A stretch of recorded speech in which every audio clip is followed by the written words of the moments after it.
Okay, Reggie, before we get started, is there anything you want to speak on? They no, just cancers once again. Happy birthday to you guys, the month of July. It's the beginning of July again, right? And so happy birthday to all you guys in Cancer. And then the best zodiac sign of the year be after next month. Me and all my Leo buddies. But that and congratulations to Bronny James. LeBron James. I know a lot of y'all mad because LeBron James able to get his son a job and y'all daddy can't get y'all job at FedEx. But y'all know I believe in nepotism.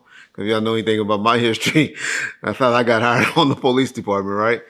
Yeah, right. Shit, my daddy didn't run none of those hills either. But anyway, shout out to that. And it's gonna be funny. I'll show y'all this picture right quick for a laugh. Uh, y'all see what LeBron James said about Dwayne Wade told LeBron James, say, congratulations on getting your son to the NBA. Wait how mad they gonna be when I get my son in the WNBA. That was funny. Funniest thing I saw all year. But anyway, shout out. Y'all know I got to throw my jabs. Other than that, John, let's go. Let's get going, buddy. Okay, I know we did a live stream a while ago, and one of the guys that used to be on No Jumper, Poetic Flakka, came in there, and he said, "Reggie, when are we gonna get an interview?" I just wanted to get your thoughts. What do you think about him, and what do you think about his channel? You know, Poetic Flacco, he's a dude from Allentown, North Dakota. I like him. Us fat guys got to stick together, right? But I like Poetic Flacco. But I want to just warn Poetic Flacco. I get a, I get away with sticking my nose in all this gang and all this LA business because number one, yeah, I was a cop. Two, I started dealing with death row. And then three, y'all know what I got in trouble for. Because if it's a neighborhood, if it ain't a nigga from a neighborhood in the LA County area that I didn't deal with, and I wasn't to connect to, yeah, okay. So I just want to warn Mr. Flacco, man, you smart, you pick up on stuff. Some of your takes be kind of right on. But I know we call it I'm a content creator. I'm not in this politics, man. You be starting some shit, dog. you be agitating and pointing out some shit. Cause that shit that's going on with Brick Baby, my boy Loose Cannon, and Wack100. I call him my boy, right? Man, those niggas, they playing chess with Brick Baby and that DW Flame and all of that situation. I know that's been big on the YouTube today and yesterday. And so that shit's gonna get bad. I keep telling y'all that no jumper shit gonna get out of control. But I just want to tell Poetic Flacco, man, start getting some shit cleared that you be releasing and inserting yourself into. Because remember, dog, you from North Dakota. You're not from out here, man. And they gonna turn on you and flip that shit on you real quick. Because you did a great job on breaking that down and pointing it out. For those of y'all who haven't watched this channel over there regarding the Big Baby, the conversation that Wack released on Clubhouse and DW Flame and his brother, he did a great job of breaking it down. But sometimes niggas don't catch stuff until it's broke down the way he broke it down. That's all I want to advise you of. That's all I will speak of, talk about. For those of y'all who haven't checked it out, heard about it, y'all go check it out over there. Because trust me, it's going to be the topic of subject this week. And something bad's going to happen. Brick Baby, you need to stop clout chasing, nigga. You know I like you. For some reason, I like you. I like little niggas that talk shit. But that clout chasing shit you did when you left Hawthorne Bank, you know I know where you at, Hawthorne Navy Federal. Guys, I got robbed yesterday, cuz I want to tell y'all that. That's what happened yesterday. Somebody robbed me yesterday. It's crazier. They had a storage locker. Man. At a storage locker, nigga. You niggas, this in my garage, nigga. You niggas be putting the 2 on the 10. Yeah, I got robbed for my vet yesterday. Gosh. Swear to God. Bricked out the trick. I ran in somewhere, left my car running. They skirted out my car. I just left the bank and all that, cuz. Took the vet from a nigga. I had a week. I gotta go figure out if my shit, if they got caught my shit yet. I can't call the police. I'm allergic to 911. Jeez. Swear to God, I ain't finna. Come on, man. I ain't finna. Nah, I had the LT3 2024 Stingray. I still got it. Just stole it right now. Oh, shit. Nah, nigga, I want my shit back. I don't want to do no more insurance. I just had to. I need my car back. That insurance, I hope they don't peel that for it. Talking about you got robbed and nigga stole your car and all of that. We all know we ain't that stupid. You fucked up. How you gonna keep having the Louis Vuitton bag and you gonna say they took the money out? A crook gonna steal your car, take the money and the jewelry out of your Louis Vuitton bag and leave the Louis Vuitton bag. Man, come on, man. You gotta troll us better than that, Brick. You gotta troll us better than that. That's what's the clout chasing going wrong. But hey, y'all, I'm making light of it, making fun of it. Hopefully you brothers will get on the phone and work it out because I can see potential in that situation blowing up real bad. Because, yeah, y'all doing a little bit too much with that situation and getting on the phones, taping niggas. Just want to advise y'all. Pretty much everybody nowadays got shit on their phones where they recording conversations. So when niggas start asking you questions that ain't talking shit about themselves, come on, y'all. Usually believe y'all being taped and recorded. We call ourselves content creators. Nah, niggas, we all being messy. We all being messy. People wouldn't believe how much content that I could have had if I wanted to release some shit. My phone used to be set up on automatic for recording calls. Well, I had to take that shit off. They came back to bite me in the ass majorly. And so, y'all just be careful, be leery, and that'll be all I got to say on that subject. Check it out. Reggie Wright told y'all, July 1st, that shit's gonna be messy. Peace. Okay, Reggie, before we got started today on today's segments, you texted me a photo of a guy. I don't particularly recognize who it is. Did you want to talk about whatever this was? I'll show the photo on the screen so people see what we're talking about, but did you want to speak on that? Okay. That wasn't for segments, but I'll go ahead and talk about it. That was just a conversation between you and I. But I was being funny.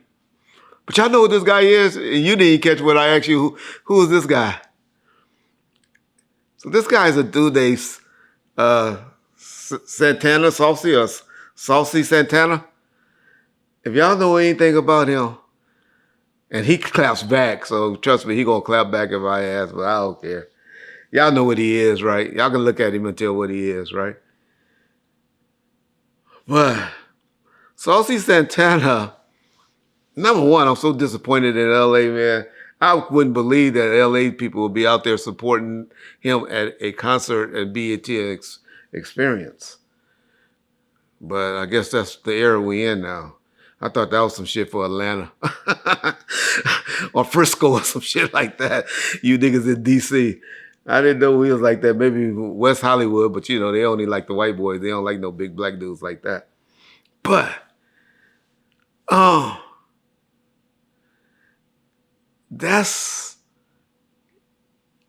that person, people that's deep into this internet stuff really knows, but a lot of y'all don't know, like John don't know. That's Young Miami best friend, y'all. Young Miami best friend.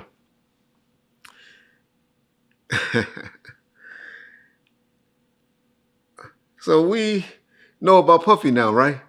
And we know Puffy like to use and have friends around, and of his girlfriends that are like to go both ways, right?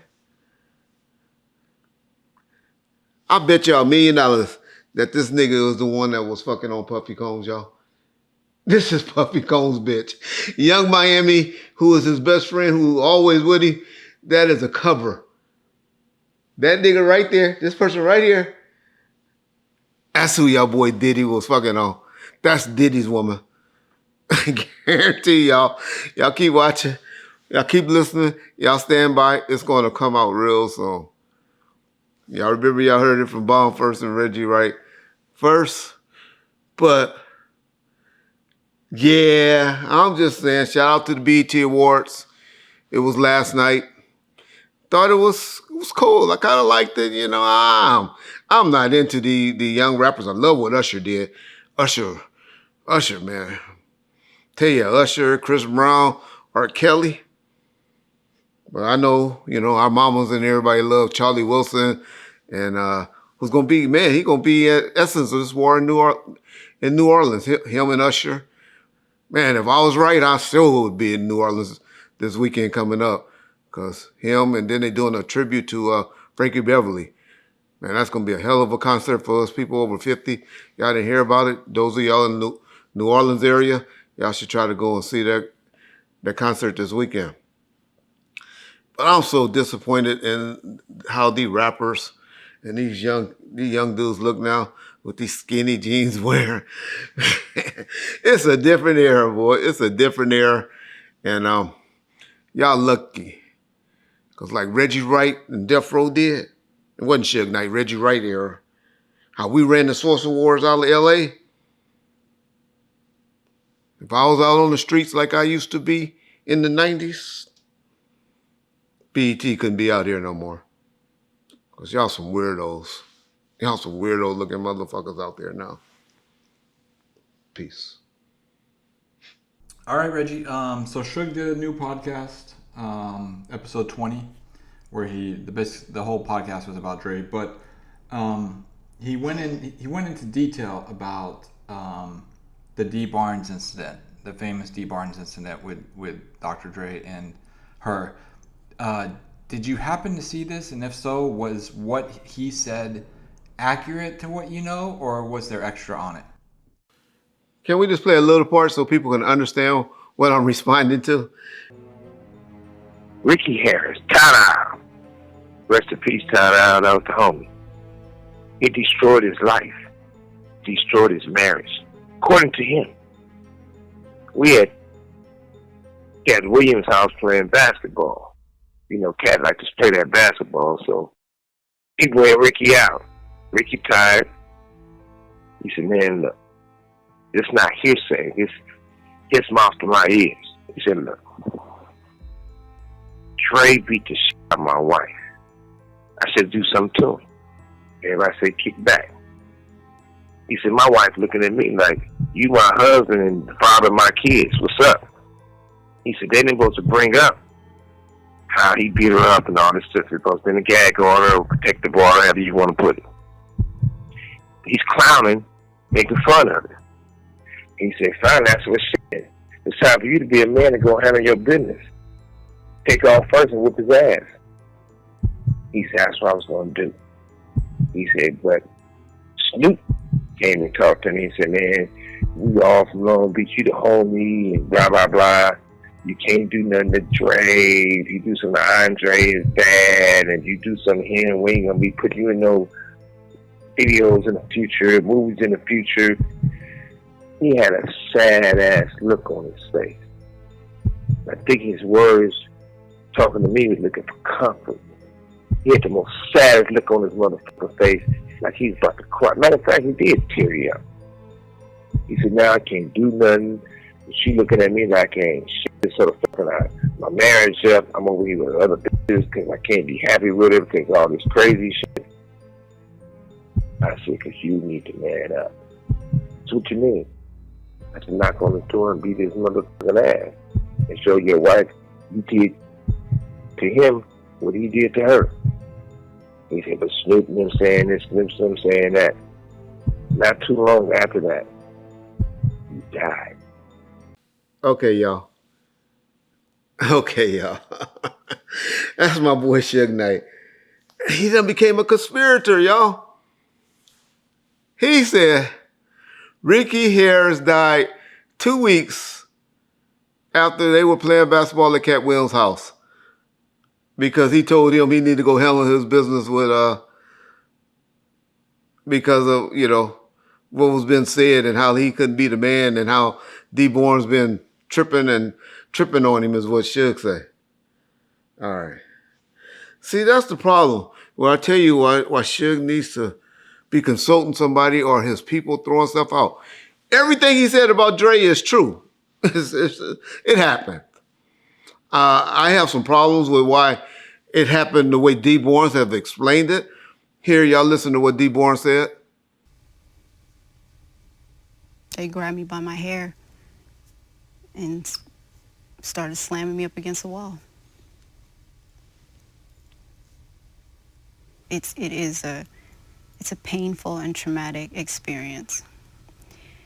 And then when you add celebrity into the factor, it's a constant reminder. And in my situation, there's actually reference in songs. Eminem, other artists, yeah. Hearing D-Born say these things, right? Number one, she was talking about it before.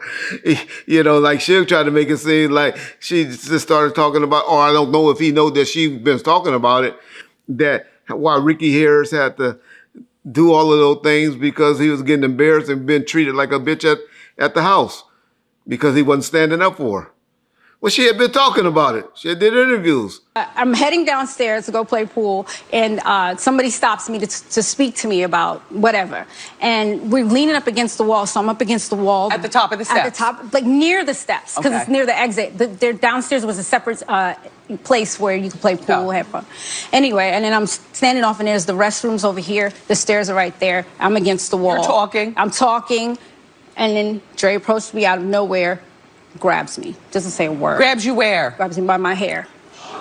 Did you have your hair all? I had short hair, grabbed by my hair. Natural? No, I had it like in a bob at the time. But it's natural hair? I mean, it was my hair, yes. It was my hair, so it wasn't like a wig or anything. It was my hair. There It you was go. attached to me. Okay. And he picked me up, lifted me up off the ground. By your hair? By my hair. By my hair. Okay. Slammed me up against the brick wall. Several times. Boom, boom, boom. Supposedly, I didn't see, but he had a bodyguard with him, and he kept the crowd, you know, from helping by gunpoint. Threatened the crowd with gun. The person that was talking to me was the only person that was tried to intervene. He got pistol whipped, hit, lost 2 teeth.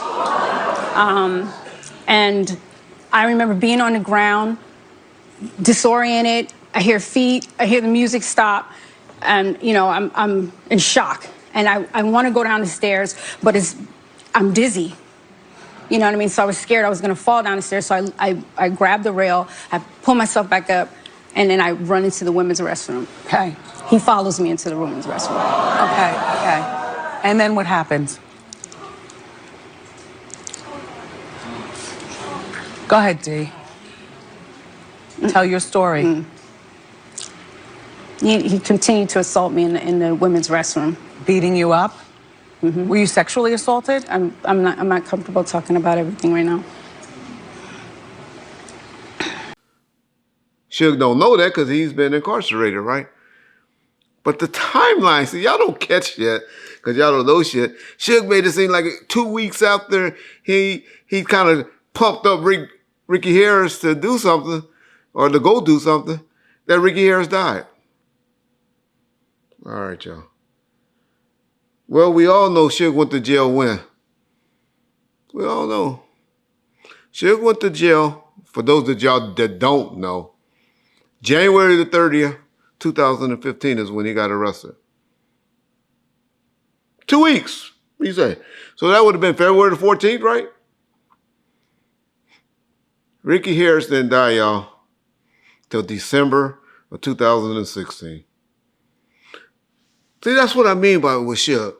If you're going to throw salt and pepper and hot sauce on a story, if you're going to do that, dog, make sure your people fact check shit before they put it out.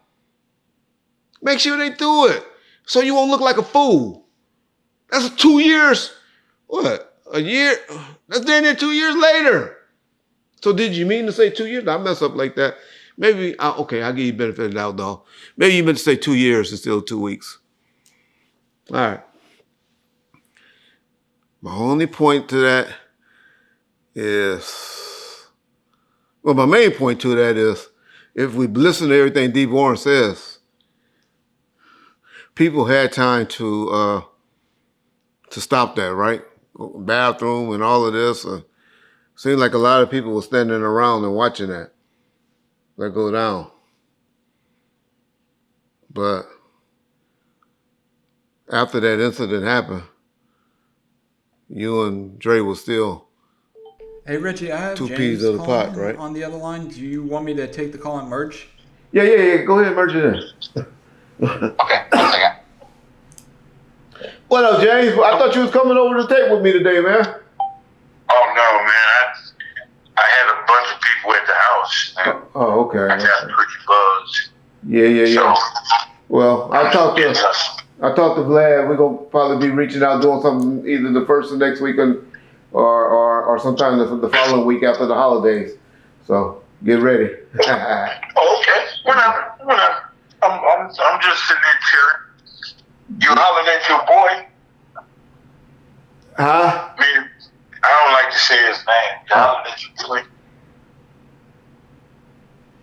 You want me to say his name? You said, did I holler or you hollered at? Have you hollered at your boy since we talked? Not since we talked. No. Okay. No. I'm a little disappointed in that how that conversation went. No, it's okay. It's okay. Just speaking on moms was the only problem I had. Yeah. You said what you want with me, but you know when you bring in shit like that, it's something different. But I can see his frustration, and my point to you, my question to you is he mad at you at all? Why would he be mad at me, James? Why would he be mad at you? Yeah. I watched that video, the court situation, Oh. and when I sat there, I couldn't do nothing but go back and like, God damn, Reggie, this is Reggie. And somebody came across on the in the comments and said, that's Reggie Wright. As soon as I seen that, I said, they not lying. This gotta be Reggie. Reggie told me, and I went back to a conversation we had, that that's not gonna happen. And I'm like, damn. And then I was, okay, Reggie ain't did his boy like that, but Reggie made sure it didn't happen. And I'm gonna pat you on the back because I'm gonna start believing your ass when you say this and that and the other. Yeah. Okay, Reggie, you bullshit.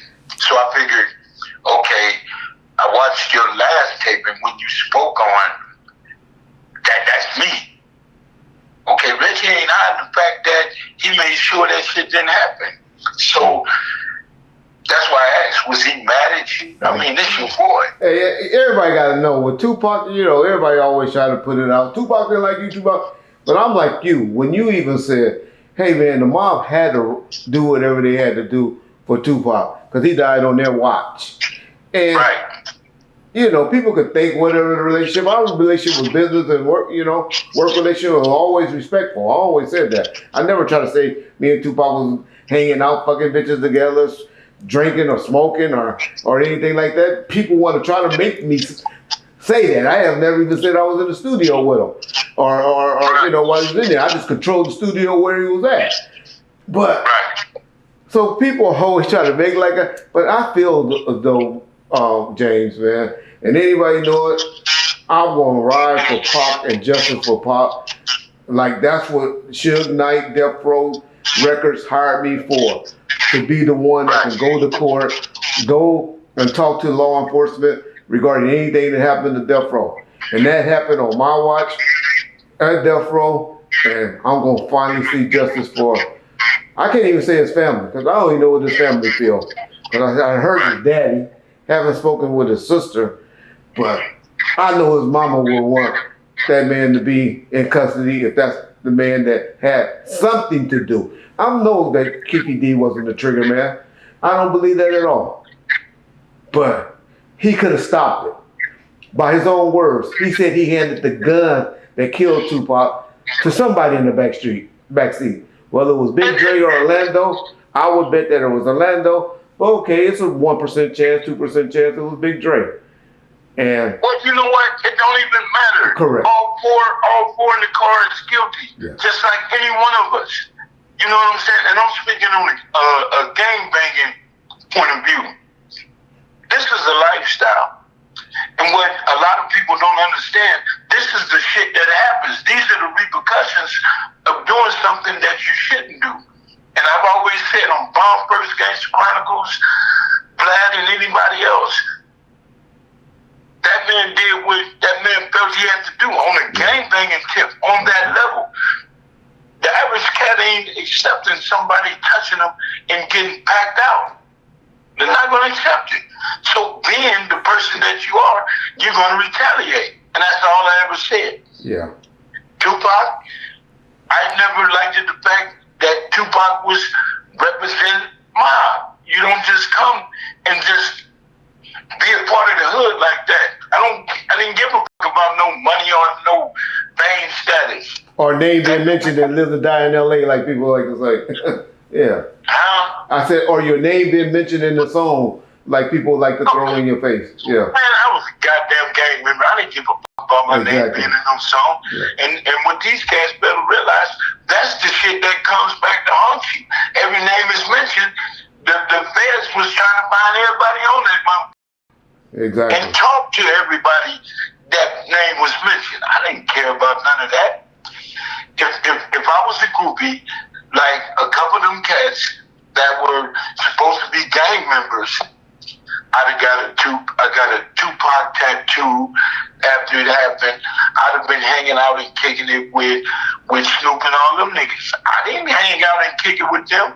The closest I got to Snoop Dogg was his trial. Yeah. And I was only there for one reason. Yeah. Make sure nobody come up there and do shit. Well, you was in a dance battle with MC Hammer. You know what, Reggie? Let me tell you something. I know you like a mother. And you be trying to point out shit and then you be putting me in the mix on certain shit. Nah, I had this fucking with you. But that's when we was having fun. Exactly. It was a good day. It was a good day. And those is one of them things that we can, just sit back and laugh about. Yeah.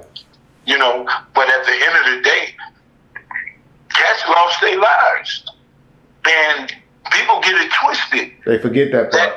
That inner shit with the homies killing each other, that was all like homeboy shit. That didn't have nothing to do with a park or a south side or none of that. Yeah. You feel me? Yeah. So when these dudes start mixing the two, okay, now I can say you wasn't there, you don't know the logistics of it.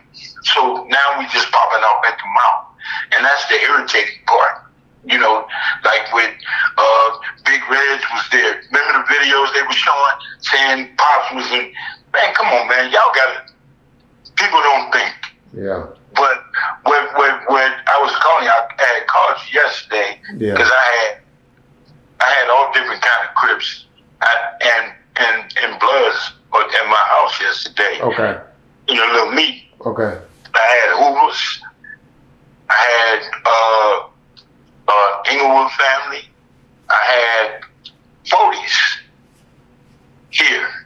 You know what I'm saying? And just to say, Red, see, this is what I'm talking about.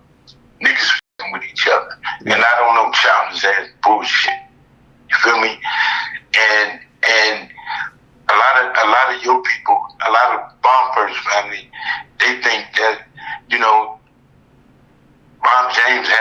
issue with Tupac. Didn't know him like that to have an issue. My only issue was where you get you from the hood from. Yeah. And I had that. My biggest issue was with Buntry. Me and Buntry didn't talk for a month or so, maybe a little longer. Behind that, you feel me? But everybody that hung at death row, getting high, smoking weed, and drinking with Pop, they had a different relationship with him. So yeah, you the homie, you from the hood, leading all the way up with him, really trying to prove to the homies that nigga, I'm with what y'all with. Nigga, I'm built like that. You displayed that at the wrong time. Yeah. So here we, got cats want to bail him out and do all of this. And my only conversation with old boy was, okay, you can feel a certain kind of way, but I'm feeling a certain kind of way too. Because all I hear is on power rule, on power rule. We can be whatever the we want to be, however we want to be it. But, like our argument, we got into the, oh, nigga, you a rat, wait a minute. And in the same breath, you can call Keep It D a rat, but you want to put up 112 grand, 750 for this nigga. Yeah. And then on some rainbow shit, you did this business. If we want to put certain shit up under a certain umbrella, then you defeat the purpose of being what you are. Real talk. How can anybody take you serious for being that nigga? You feel me? Yeah. And we doing shit like this. So, not to even speak on him, hope we don't even. Well, we're going to end it here, James, because we got to save some of this for Vlad when we taping next week.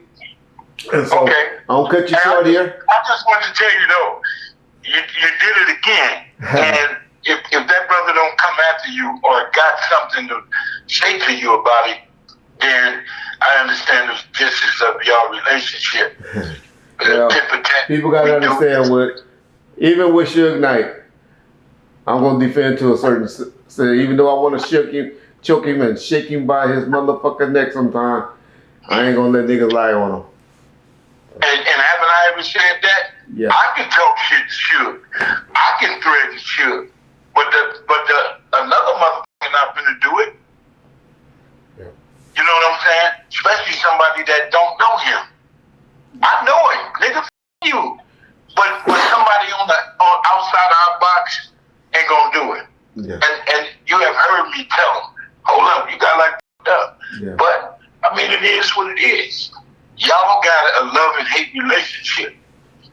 Yeah. I don't have that. I'm not doing that with none of these dudes. Say what the you want to say about me. Leave my mama and my brother don't have nothing to do with it.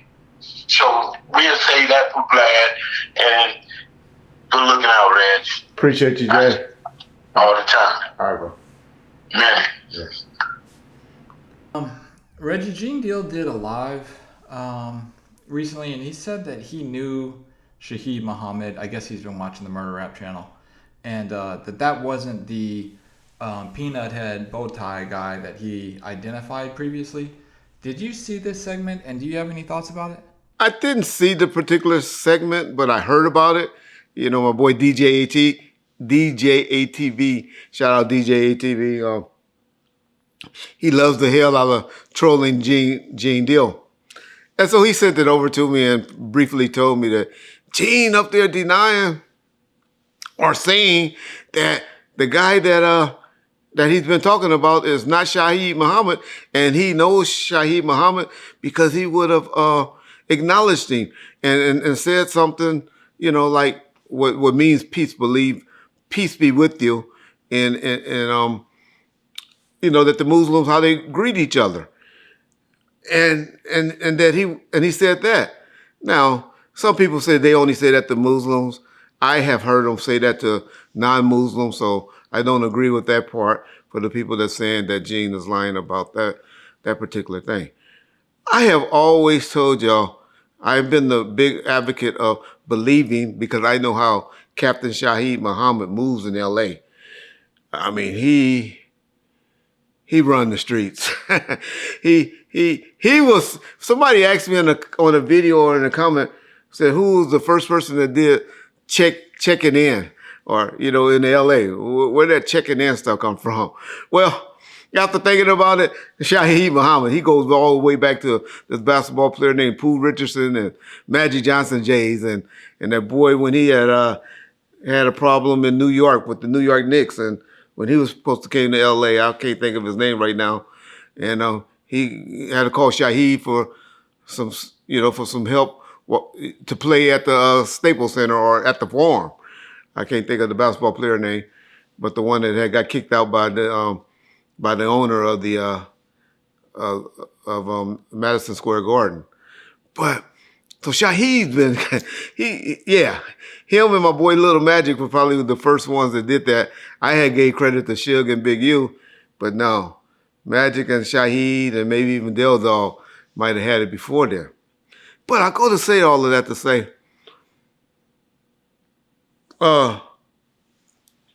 Shaheed is the one that would have did what Gene Deal have always explained, the description that he gave.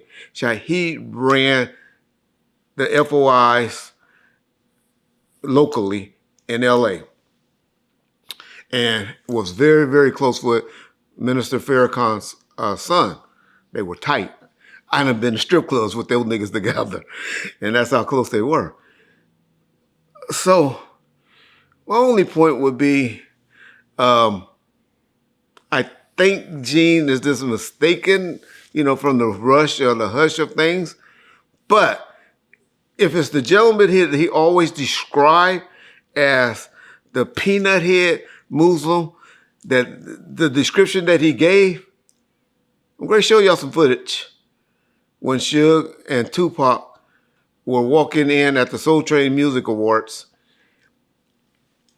And this is the type of worker for the FOIs, not belittling the brother, but this is the type of, that from what Gene says he observed, as far as a guy getting chastised by Minister Farrakhan's son, this would have been the guy.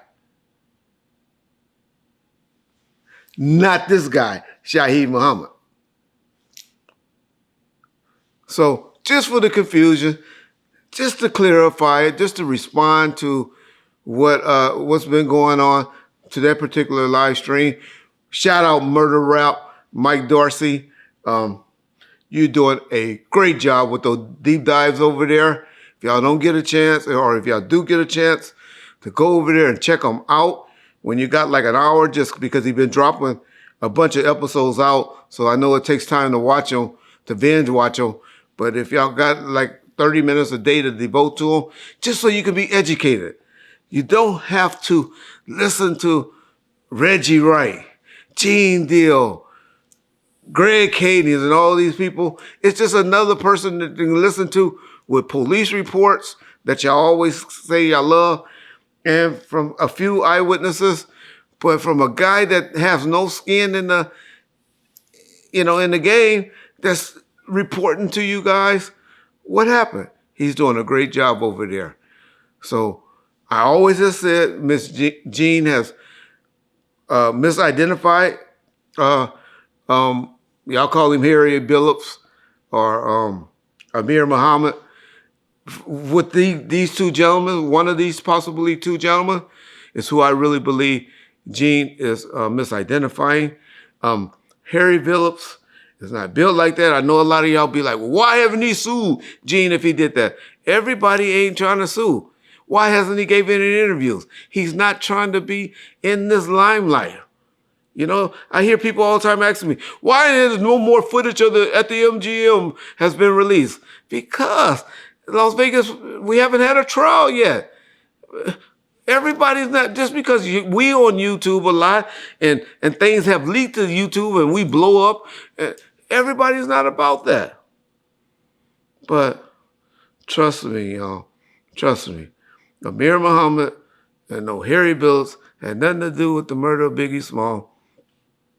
It's unfortunate that this man name has been dragged through the muds in relation to this. I wish he would come out and sue somebody, sue some people that keep misidentifying him like that. But This man has moved on with his life. It's unfortunate. It's the only reason I speak up for him. I don't know him, never met him before in his life. David Mack walked in here and slapped me right now. I wouldn't know who the fuck he was. Rafael Perez. He could be driving me around in car services, and I would know who he was unless he mentioned his name and said his name. But I know y'all don't believe that. I know y'all have y'all other agendas and want to believe it, but y'all got pictures of me and people from Death Row with everybody else. Why y'all have no pictures with them? Nowhere around. Why? Why have people that were pushing that narrative disappeared off the internet? Why have the Broomfield documentary, the guy that did the Broomfield documentary, said, I got it wrong. I don't believe what I was pushing anymore. But y'all let these little people that can't admit that they got it wrong, the fans, people that probably was still in their daddy nutsacks or sucking on their mama titties when this was created, when all this shit happened, push it in the comment section, their opinion. It just drives me crazy. I'm not saying Gene, because I know he was involved and he should have a say-so. I'm just thinking or saying that I believe he really, because of the heat of the night, the stress of everything that's going on, he didn't say these things that night. We all know or believe that it was a black Impala. He have admitted that it was a blue Impala. He has made mistakes. He has identified 2 other additional people prior to Amir Muhammad picture being in the LA Times, and then he all of a sudden on a documentary, not a police lineup, said, oh, that's the guy. That's the guy. This picture he's talking about, he saw a photo of something blown up off some CCTV cameras from back in the day. If y'all know how bad quality was back then versus now, and he said, oh, that looks like the guy that possibly, bring that picture back, blow that up. And now y'all are making people out to be murderers. And even if that was the guy, this is how stupid y'all are, the people that push that Amir Muhammad bullshit. Okay, he identified this guy, right? At worst, Amir Muhammad could be is a fucking spotter. This shit happens. He goes peek his head in the car. They gets in the car, load up in the car. So what he do? Run down to the motherfucking car, jump in the car, get ready, and sit in the car to wait till they drive by and shoot him.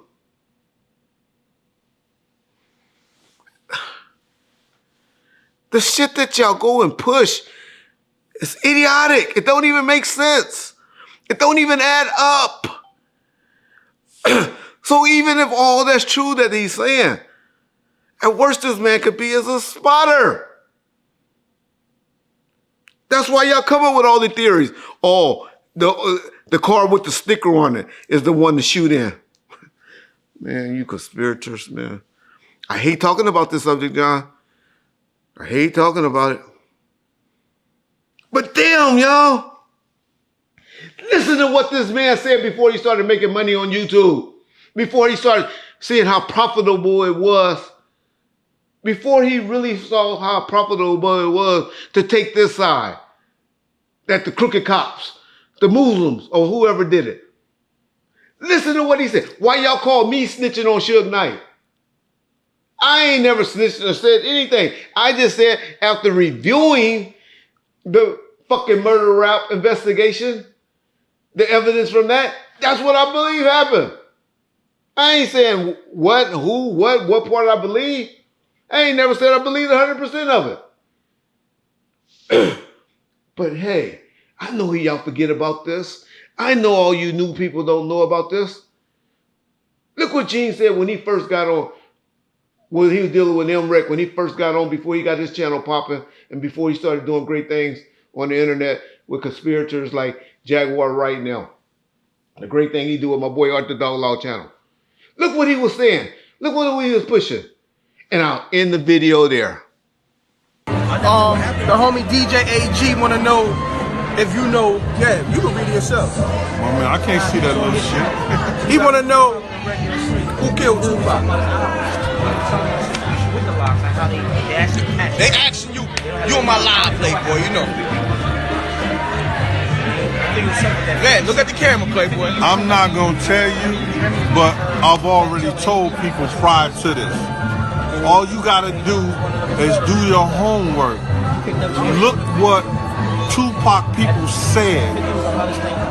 Look what Tupac people said, what they seen that night. He's got an exclusive, AJ. Then you look and see what the nigga Keepy D said and put two and two together. That's an exclusive, AJ. I know I ask you a lot about Suge's podcasts, and I know some people try to say like, oh, you know, you guys, all you do is talk about Suge, all you do is talk about Suge, but he said something on his last podcast that, number one, I had never heard before, and number two, it was so serious that I feel like if you know anything additionally about it, or if you know it's true or it's not true, it's such a serious accusation that we need to talk about it. So Suge basically said that Dre was a dope fiend and that Dre turned his drug dealer onto his son, Andre Young Jr., who then got some stuff from that dealer and ended up dead from an overdose. He says that Dre has no loyalty because he still works with that guy to this day. Have you ever heard that story, and do you know exactly who he's talking about? You know what? Before we get started today, I want to say Happy Independence Day. Happy 4th of July to our people out there, bound first. Man, oh man, John, that's a hell of an accusation to make, man. I don't get my boy the hatred that he has for Dr. Dre. I know he did have a relationship with Dre's older kids and the sister. I remember when I was around him in 2008, the one that is a brother and a sister, you know, because Dre has 10 kids. Shout out to People Magazine. But when you're always talking about how I'm always talking about his relationship with kids and stuff, y'all go and read that article in the People Magazine, and y'all see they did a good breakdown on Dre and his relationship with his kids. So the kid that he's talking about is Andre Jr. He was about his 5th kid, number 5 of the 10, that died from overdose, when he was like 20 years of age. This happened, you know, it's been a while since the kid passed away. How in the fuck Suge know that? I mean, Dre admits that he used to take ecstasy pills and stuff like that on the song, right? Ain't no telling what I might do, you know, on no ease. But as far as cocaine or anything like that, I have never heard any allegations like that. But I guess your question was, John, do I know who he's talking about? No, I do not. Do Suge know who he's talking about? I will guarantee he don't either. But to say that he's still dealing with the guy, how we should know, y'all? Suge been in prison for 9-10 years. When the last time you think him and Dre actually saw each other? That was probably when not Young Buck, but whoever the boys got stabbed at the war show, at the Bible Wars. When the last time those two probably been in the same room with each other? How will somebody know who somebody's still dealing with that ain't sent somebody in? I can sit up here and say at least 15 years they haven't been in the same room together or know each other. Only way he would know that if that was his drug dealer, right? Or he was the guy supplying it, or, you know, had a connection with that particular drug dealer. Then I guess you can say, and he's still talking to him on the phone and all of that, you know, to say if Dre's still dealing with him or not. But that's fucked up. I don't have no love for Dr. Dre. I ain't never Dre. I was Suge boy. I made my money and it was around death row because of Suge, not because of Dr. Dre. Be the first to admit it. But I'll keep telling you motherfuckers, I'm not built like that. I ain't a motherfucking cheerleader. I'm not going to sit up here and be like, yeah, Suge said it, so it's true. I'm not going to do that. And I keep hating. I hate the allegations that Suge has something, that Snoop has something to do with the murder of Tupac and Dre. These are things that's opinionated at best. At best. There's no factual evidence, no way that any of us can know these things. And it's fucked up, Suge. That man lost, he gave you his company. He left his company to you. Let me talk to you as your little brother, man. He left the company. He left the company because you was fucking, the main reason, we could say all the other shit and all of that, you was fucking his baby mama. She was pillow talking with you, telling you everything that was going on. He set her up and found out that she was the one pillow talking. And now you're just so vindictive on this man, accusing this man of something like that. And y'all saying he grew up. He needs to be free. Well, he needs to be free for what he did. But has he grown up? Has he grown up? Is he off the bullshit? I used to tell y'all, Suge ain't ready for no book deal until about 7 years. Or no movie deal or nothing like that until after he go and sit down for about 7 years. It's 9 years, 9.5 years later. And he's still on the bullshit. So I don't know, man. I don't know. But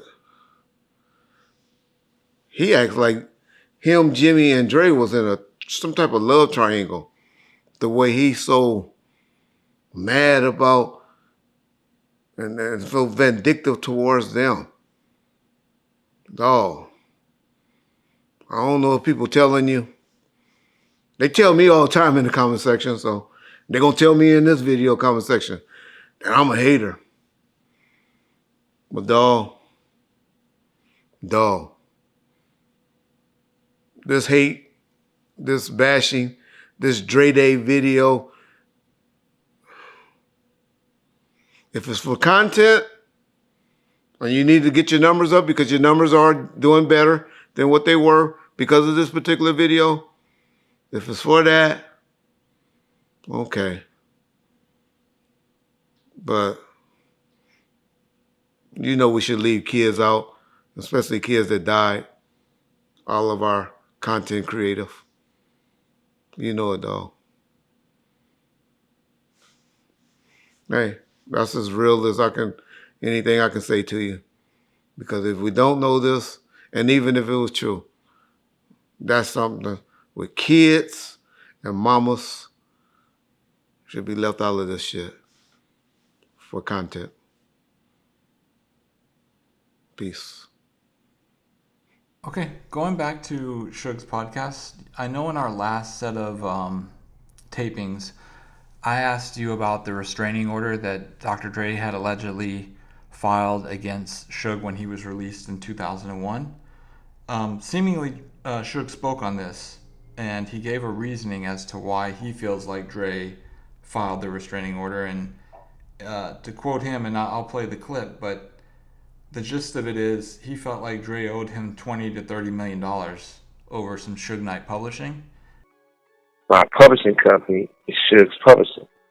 I used my own money, my own shit to start Suge's Publishing. When I went to prison, I did Dre and Doc a deal with Epic for their publishing. They got the money. They couldn't recoup the money from Dre's publishing because he don't write lyrics, and all the music he does is samples, so it's not worth that much.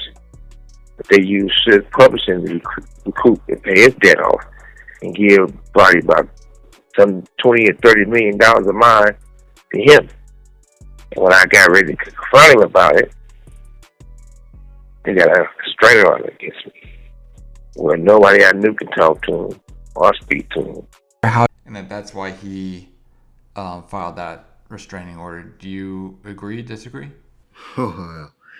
Well, damn, y'all. All right, here come Hater again. Hater Rich. Hater Gatorade Rich. All right. Dre did file a restraining order against Suge, y'all, when he was heard that he was coming home. Now, y'all remember all the stuff we did. I told y'all some of the things we did. Going to his house, threatening Eminem. The bullshit mainly that pissed Jimmy off was what we did in Hawaii. When we went to that concert and made those niggas stay on house arrest in Hawaii. We were doing a lot of bullshit.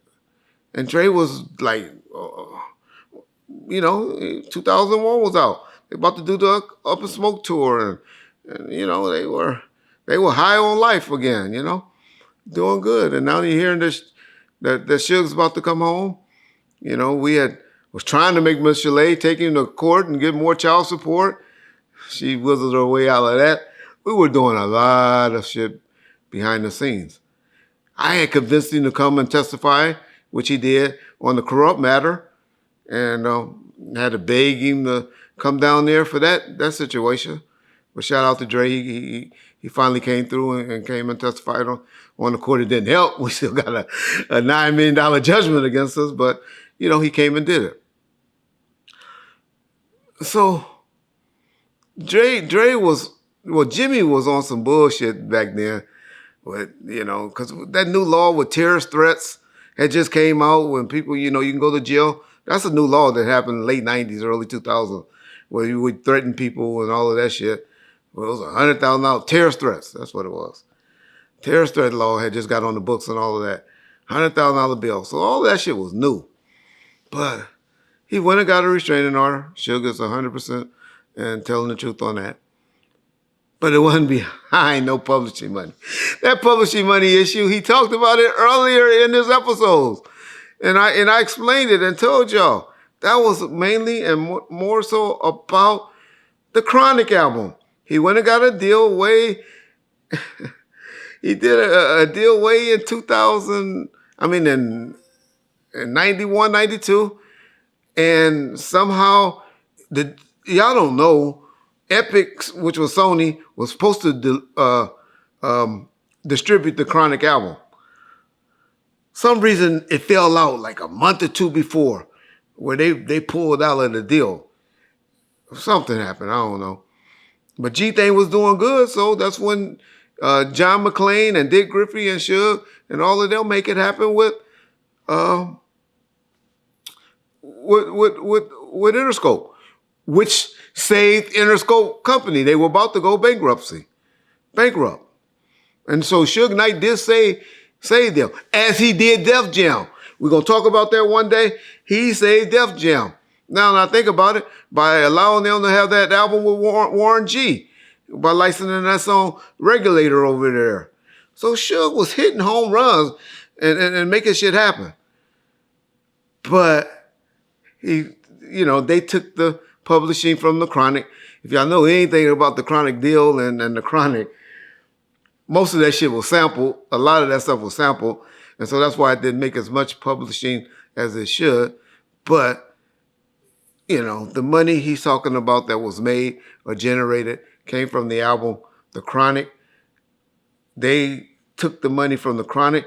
They had to deal with Eazy-E. See, Suge like to make it seem like he just punked Eazy-E out of the deal, when Eazy-E was kind of telling y'all, Eazy-E, the best that Chronic album do is a payday for him. Because all those companies were just saying, hey, let the nigga have him, let him have it. Just like Suge pretty much did with Snoop, with Master P and them. Let him have it. Just give me some money and let me make money off the album. This is what happened on the Chronic. And Suge, for some reason, still to this day, is mad that, or think that money should have went to his publishing company. But he didn't have a publishing deal with Dre. He was just his partner on the business. And that's why he gets that. But it wasn't behind that. That was something done, and shit, I'm sure that paperwork was cleared up when he got released. When Dre signed over all his rights and walked away from $150 million company at that time, just walked away. It was like, bye, you can have this. Here, take my 50%. Y'all don't think that paperwork, that shit from 92, 93 was cleared up in that paperwork? Well, then if so, they were the worst attorneys ever. The only reason Dre got any say-so and won and lucked up and got some rights to the Chronic album is because we didn't know about digital. And that's where the money was made from 2002, from the ringtones and to the streamings and all of that. Is the only reason that Koch ended up giving that album back to Dre was because they had owed him so much money, because they were always under the impression and told by us that, hey, Dre don't get nothing. He never get another penny from us. But paperwork didn't cover streaming because that contract was done in 96. Nobody knew about streaming, y'all. Digital rights. And that's where Suge argument should be, if he has any argument. But hey, even if he does, this is what people that advising him should be advising him. And if he just spending it for whatever reason, anybody know anything about bankruptcies? Any of y'all know anything a little bit?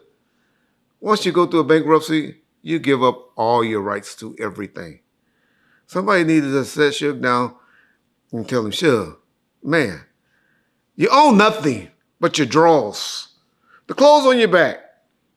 That's all you own, bro. But guess what? Y'all remember what Tina Turner said she wanted in court in the movie? I just want my name. I can have it all. Suge's name should be clear as a motherfucker now. Even if he charged some shit in 2014, 2015, that Raptor truck. Well, probably wasn't in his name, but anything that he had then, it's gone. 7 years.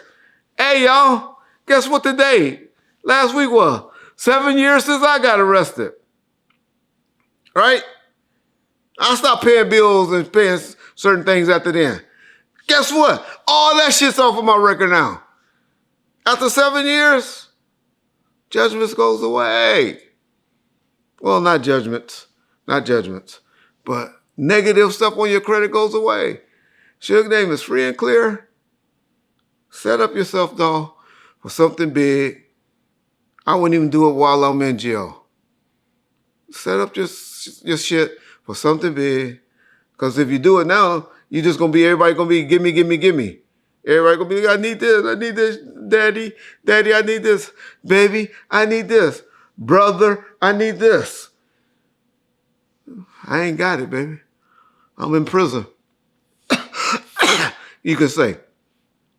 But when you come home in 2034, you know you're going to have a line at the door.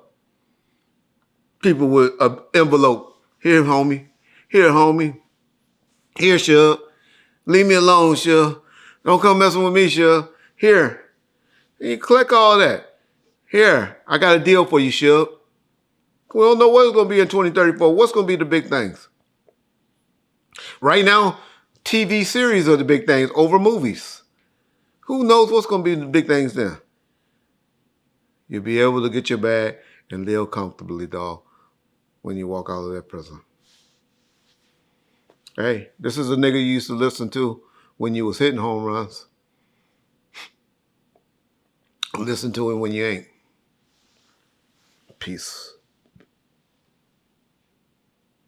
Suge went on his podcast and made some allegations against Dre, claiming that he slept with Puffy, David Rifkin Jr., David Geffen, and then his assistant Bruce. I wanted to get your thoughts on that, but also in that same segment, he showed footage of actually showed footage of Mob James speaking on Dre, which I was surprised to see James, that they elected to use a clip of him. So I wanted to get your thoughts on the allegations about him, being with those guys, and then, the editors or whoever using the clip of James in the podcast. Well, that's just because the editors don't know the relationship They just saw probably the voice or what he was saying and put it in there. They also used on a previous few seconds or minutes before in that same episode footage of me about the restraining order. But so that's just the editors. They know Suge can't see this stuff, and I don't think they realize what they be doing. So hey, shout out. But I'm gonna have you show some footage of something I said about a month ago. Play this, John. I saw one time I went to a party with Dre. We all left though. One time I went to a party with Dre somebody who invited him, and it was some white dude, and it was somebody who had a lot of money. And we went to this party, and we went into the backyard. We went in through the back. He called himself bringing us in through the back. Mm-hmm. And as soon as we walked in, it was just kind of like a lot of naked women, but naked dudes too. Mm. Mm. Eyes wide shut type of stuff. Like, if for me to say this is, I don't mean it to be racist, but if you're white enough, it's like, what the hell?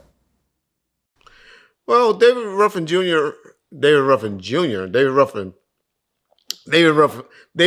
is a big writer for the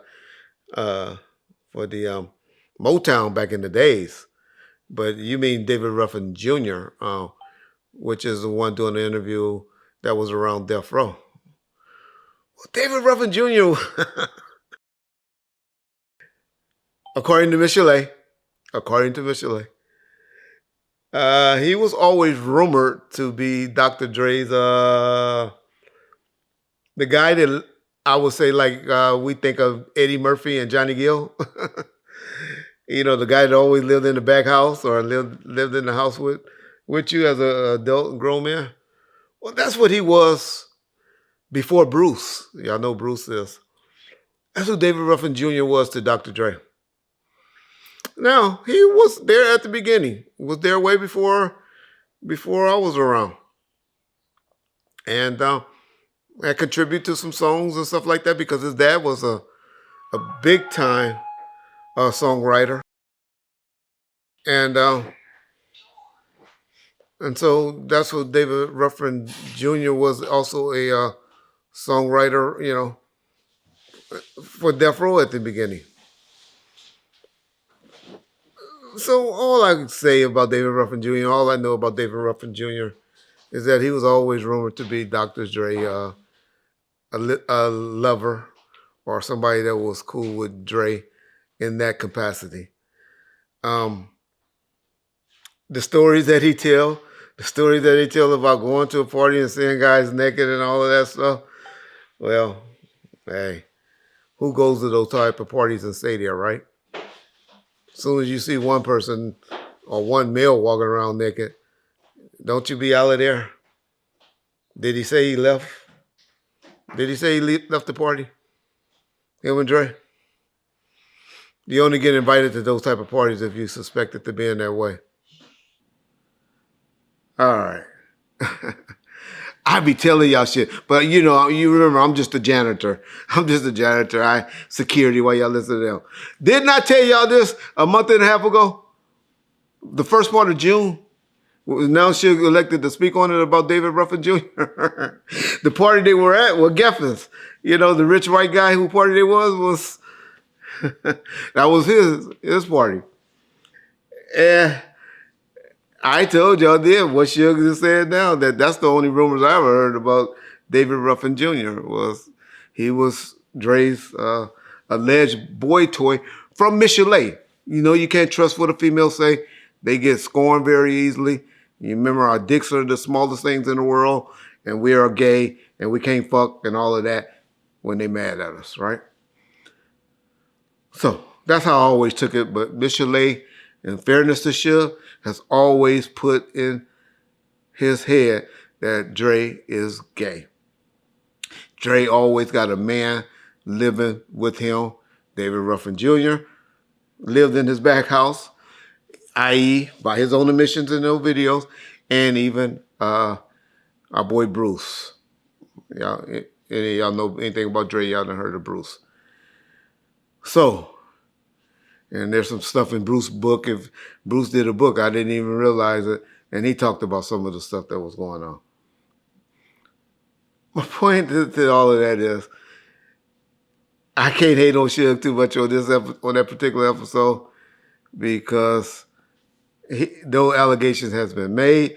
The Diddy thing, y'all know, Dre and Diddy ain't fucking. That's his way because Diddy is now having some type of relationship with Jimmy Iovine and the Beats and all of that, where Suge is just your casualty of war when Suge is the great. He's great. Your enemy, friend of your enemy is my enemy, or however that go. Your enemy is my enemy, or your friend is my enemy. I forget how the shit go. Y'all know I'll fuck up some shit. But he practicing that with them, and that's why Puffy catching that stray. I don't believe in Puffy. I believe Puffy's y'all know that, or homosexual. Or bisexual, but I don't believe in bisexuals. If you take a dick in your ass, then you're gay. You're homosexual. So I believe that about Puffy. But I don't believe Dre and them was that way. Only evidence that I have about Dre is what Michelet has said. Other than that, nothing. As I always told y'all, every time I seen Dre, he always had a fine red bone in his possession. But we also know that's how guys, pretend in public. Who knows what people do in the privacy of their own if you're not a fly on the wall or in there. So that would be my take. That would be chalk it up to this attacking people that's in relationships and making money and doing business together would be my take. But hey, I don't know about Dre, other than what I told you I heard, but I do believe he's right on about Puffy or Diddy or Brother Love or whatever name he's going by these days. M8. Yeah.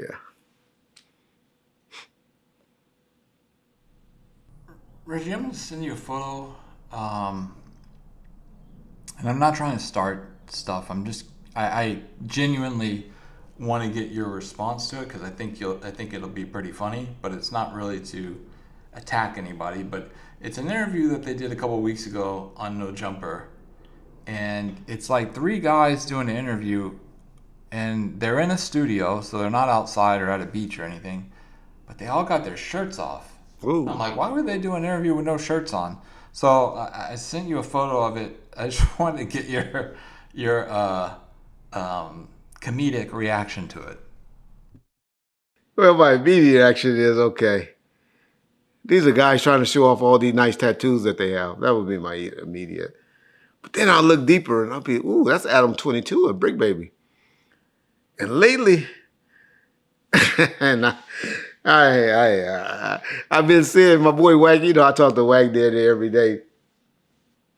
And he be saying, man, I never met Brick Baby, but that goddamn Adam 22 loves him some Brick Baby. He said he loved that nigga. He loved Brick Baby. And then, so I look at it and I be like, oh, that is very weird. But then, y'all got to remember what Adam's trying to do, y'all. Adam is trying to normalize. Adam 22 is going to come out of the closet real soon. He's trying. He's testing the water. Everything he talk about is something to deal with, fucking, doing something with somebody's booty hole. He did the April Fool joke, with the gay guy.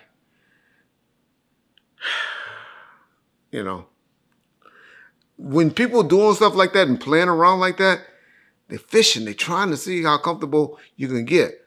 He already got us thinking it's cool to have your wife having sex with men on camera and all of that. Okay, you making money. They make good money from that. But, yeah, okay. And that's what he does. That's his business. Like Wack always tell me. Wack like, man, that's what the man do. Why you keep saying that's a bad thing? That's what he do. That's how he make his money. Okay. But they trying to normalize it, in my opinion, you know? When you're always talking about it and you have no problem talking about it, just like we did with gay TV shows. I mean, it's not a TV show right now on TV that don't have a homosexual, bisexual, well, a female, I only believe females can be bisexual, episode in it. A character in their show. So I honestly believe what's happening from that is Adam is slowly trying to normalize this gay stuff. Don't y'all remember the person that I pointed out to y'all where one of them had a robe on with no shirt on and the other one was sitting there with his son over there with no shirt on. He has a robe on with no shirt, and then French Montana sitting with no shirt. And y'all hear what's coming out about them? I'm telling y'all, guarantee y'all, within this year, Adam will be coming out finally admitting that he's gay. Which, hey, that's his prerogative. But my point is, and my only point to that would be, y'all be careful, man, because people have these narratives, these agendas, and they're pushing them on y'all. He has a big YouTube channel and a big following. And so that's where they start. Just like they did us with the TV shows. How you can't tell me a TV show right now that's on the air that they don't have a gay character in it. It's unfortunate. People say, well, why you care about gays? Why you hate gays so much? Well, that's why the world was set on fire and flooded from the Bible I read. The main reason. Peace.